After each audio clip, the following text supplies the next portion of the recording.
블록체인 가상화폐는 발행된 체인을 벗어나서 다른 체인으로 이동할 수 없습니다. 예를 들면 이더리움은 이더리움 체인 내에서만 존재하며 바이낸스 등의 체인으로 갈 수 없습니다. 그래서 이더리움의 토큰을 바이낸스 체인으로 보내기 위해서는 랩트 토큰이라는 개념을 이용해야 합니다. 랩트 토큰은 중개자에게 이더리움을 맡기고 바이낸스에서 사용 가능한 BEP20 랩트 이더리움으로 교환하는 것을 말합니다. 랩트 토큰의 단점은 랩핑과 언랩핑 과정에서 수수료가 발생합니다.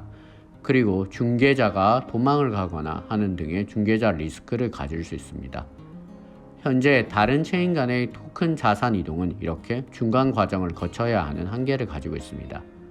그럼 만약 서로 다른 체인에 있는 토큰을 중개 교환 과정을 거치지 않고 바로 바꿀 수 있다면 수수료도 줄이고 중개자 리스크도 없앨 수 있겠죠. 이런 다른 체인 간의 토큰 교환 기술이 코스모스의 IBC입니다. 하나의 블록체인이라고 하면 독립적인 노드 레이어 0과 거래 검증과 토큰의 발행 스마트 컨트랙을 실행하는 레이어 1, 이런 수직 구조 위에 실제 서비스를 제공하는 랩을 쌓아가는 완성된 구조를 말합니다. 코스모스는 블록체인을 만드는 개발 엔진이 텐더민트 BFT입니다. 텐더민트 BFT는 레이어 0과 레이어 1을 개발하는 개발 엔진입니다. 이 개발 엔진으로 만들어진 블록체인의 경우에는 토큰을 별개의 랩핑 과정 없이 다른 체인으로 올려서 사용할 수 있습니다. 즉, 각각의 체인은 각자의 노드와 검증자 풀을 자체적으로 가지는 독립적인 체인이면서 IBC를 통하여 서로와 토큰을 자유롭게 교환할 수 있도록 이어져 있는 인터체인입니다. 토큰의 교환 원리는 중개자가 없는 랩핑된 토큰이라고 생각하시면 됩니다.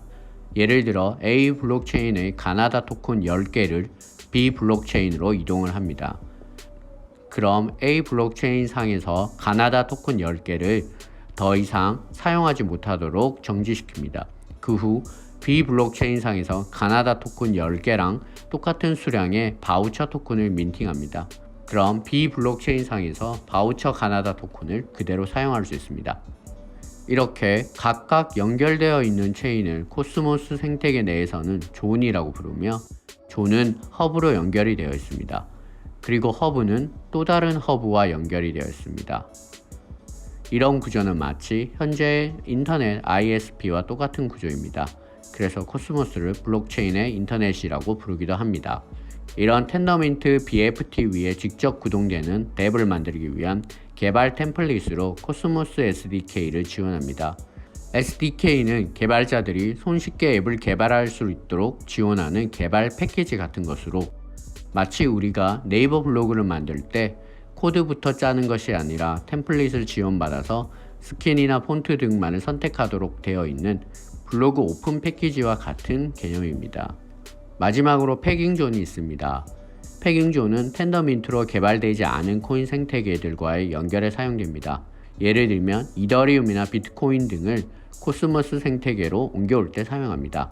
이런 다른 블록체인과의 자산의 이동 개념은 앞서 설명했던 랩트 토큰의 원리와 같습니다. 이렇게 논 텐더민트 엔진으로 개발된 블록체인 생태계와 이어주는 것을 패깅존이라고 합니다.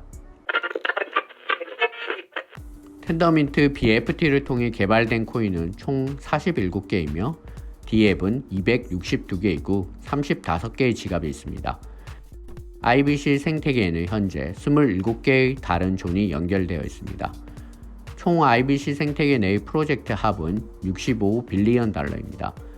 IBC를 이용하는 주요 프로젝트로는 테라, 크립토닷컴, 코스모스, 오스모시스, 퍼시스턴트, 주노, 아이리스 등이 있습니다. 코스모스는 이런 텐더민터 엔진과 코스모스 SDK로 만들어진 생태계를 의미합니다. 이런 코스모스의 네이티브 토큰이 바로 아톰입니다. 아톰의 기능으로는 먼저 코스모스 프로젝트에 스테이킹을 하여 보상을 받을 수 있습니다. 그리고 코스모스 IBC 생태계 내에서 코인 간의 이동 수수료를 보상으로 지급받을 수 있습니다. 그럼 코스모스 생태계가 커지고 IBC를 통한 체인 간의 자산 이동이 많아질수록 아톰의 보상을 더욱 많이 받을 수 있으니 홀더들의 자산은 더 커지게 됩니다. 또한 생태계 내에서 새로운 존이 추가될 때 아톰을 스테이킹하고 있는다면 새로운 토큰을 에어드랍 받을 수 있습니다. 최근 주노 프로젝트가 상장함에 따라 아톰 홀더들에게 주노를 에어드랍 하기도 하였습니다. 코스모스 생태계는 체인 간의 코인 이동이라는 매력적인 프로젝트입니다. 생태계가 점점 커져갈수록 코스모스 대장주인 아톰의 가치는 점점 올라갈 것이라고 생각합니다.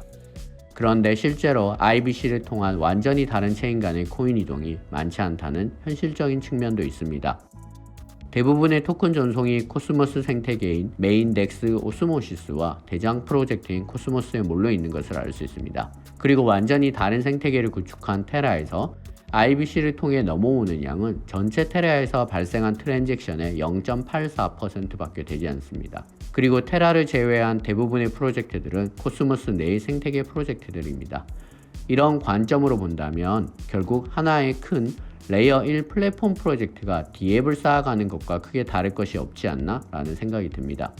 코스모스는 동일 레이어 1 내의 D앱 확장이 아닌 생태계끼리 결합이라는 방향으로 가야 하는데 현재까지는 독자적인 레이어 1 생태계 발전에 암호화폐 스테이지가 와 있는 느낌입니다. 그럼 독자적인 레이어 1 생태계들이 충분히 성장하고 난 뒤 인터체인이 사용될 테인데 코스모스의 IBC는 시간이 걸리지 않을까라는 생각이 듭니다. 그리고 사실 텐더민트 엔진이 아닌 EVM 등을 활용하여 만들어진 다른 블록체인과는 IBC를 사용할 수 없으며 랩트 토큰의 개념으로 자산이 이동되기 때문에 기존의 브릿지와 큰 차이점이 없다는 점도 있습니다. 감사합니다.